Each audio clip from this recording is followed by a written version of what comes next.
most important battle of your day is already over.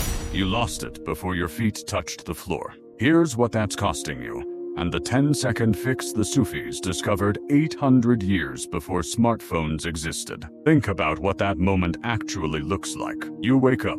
There's a half second, maybe less, where you are just you. No notifications, no opinions, no comparisons, just you and the quiet and the morning. And then the screen lights up, and that half second disappears, maybe forever.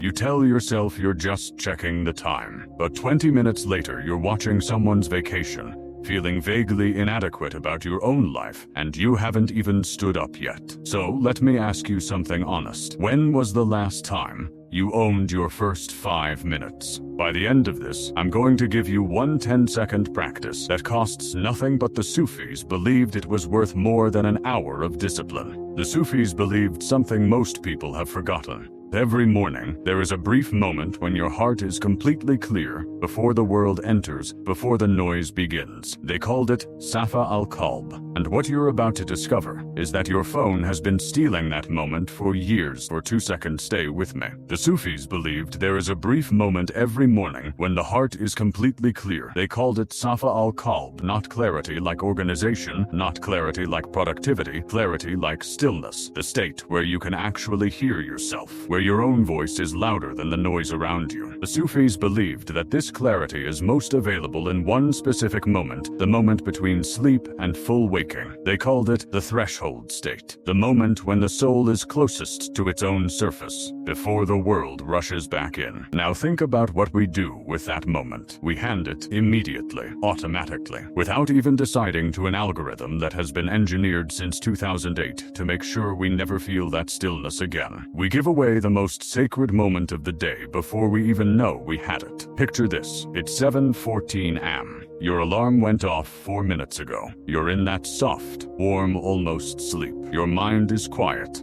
Genuinely quiet. Somewhere underneath the surface, something is trying to form a thought, maybe a feeling, something yours. And then your thumb moves. One notification, one message, one headline. And within seconds, your mind is no longer yours. Someone got engaged. Someone is angry about something political. Someone posted a body you'll spend the next 3 hours comparing yourself to. By 7:16 a.m., you are already behind, already comparing, already performing, already exhausted by a day that hasn't started. And that quiet thing that was trying to form, it's gone. You won't even remember it was there. So here is what I need you to sit with. What were you about to think before you picked up the phone? There's a version of you that knows exactly what a good morning feels like. You've had one. Maybe years ago. Maybe on a vacation when your phone died. Maybe during a power cut as a child. You woke up slowly. You existed for a few minutes without an audience. You had thoughts that belonged only to you.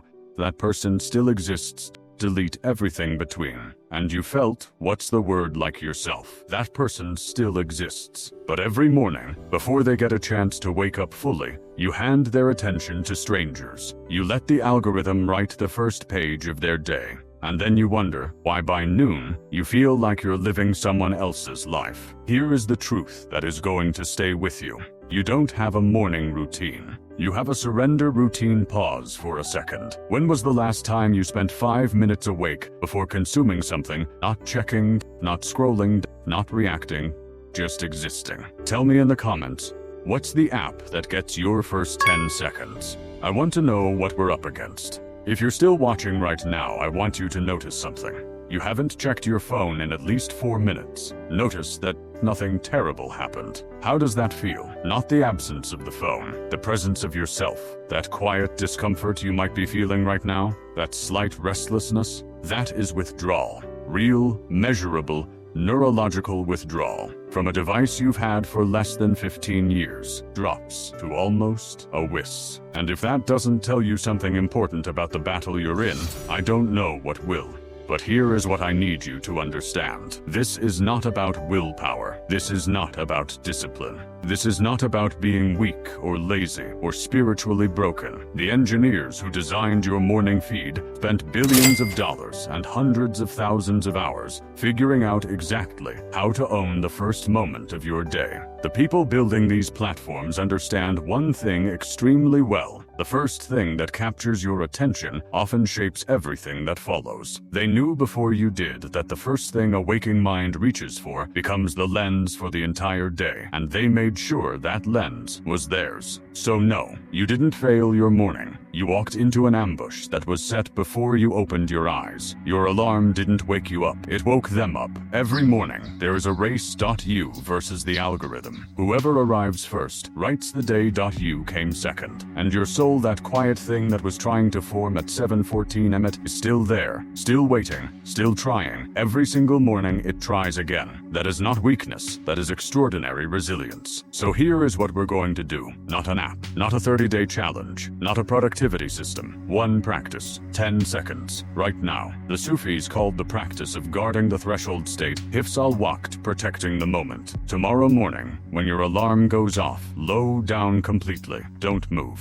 just breathe. One slow breath in through the nose. Hold it for 4 counts. Release slowly, with them. And in that breath, before the phone, before the feed, before anyone else's morning, ask yourself one question. What do I want to carry into today? That's it. 10 seconds, one breath, one question. Modern neuroscience has found something fascinating. The moment you choose an intention before reacting, a different part of the brain takes control. The Sufis called this Naya. Science and spirituality are pointing toward the same truth. The first moment belongs to you. You don't need to delete your apps. You don't need to become a digital monk. You just need 10 seconds before you hand the morning away.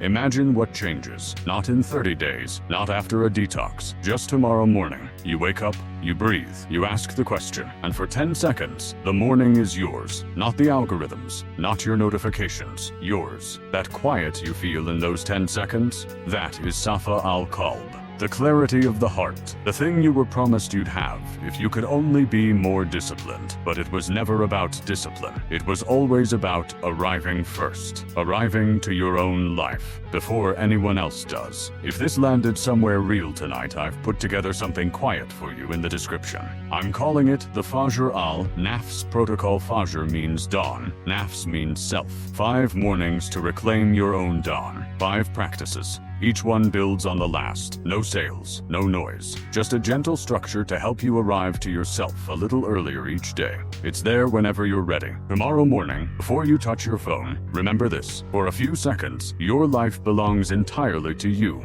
Protect those seconds. Before you go, tell me one thing in the comments. What do you think you were about to think that last morning before you reached for your phone? Even if you have to guess. I want to know what's waiting for you in those 10 seconds. Next time, we talk about the other battle. The one at 2 am. When the phone isn't waking you up, it's making sure you never fully rest. And what that's doing to who you are by morning.